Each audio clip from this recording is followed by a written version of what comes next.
Hi guys! Magkayod ako ng nyog panggata natin sa ating gulay na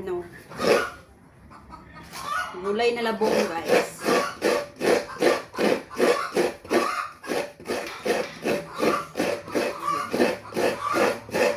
Maglabong ako guys. Lagyan natin ng maliliit na alimango. Tapos okra at saludo. Tapos gataan natin.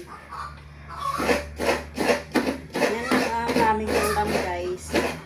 Yung aming gulay. Kasi namalingki ako kanina guys. May nakita akong labong. So, ulamin natin. Tapos parisan natin ng pinaksiw na isda.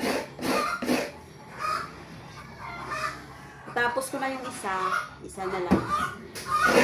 Guys, pasyensya na kayo sa aming mga maingay na mga manok. Iitlog sila.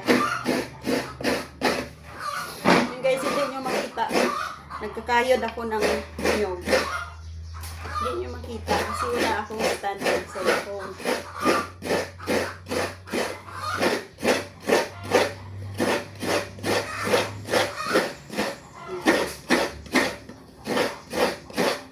Sariling kayod guys, kasi dito sa probinsya pwede lang naman magkayod ng sarili mo, pero pag maramihan pwede mo ipakayod sa palengke, pero pag sa dalawa lang pwede lang mano-mano.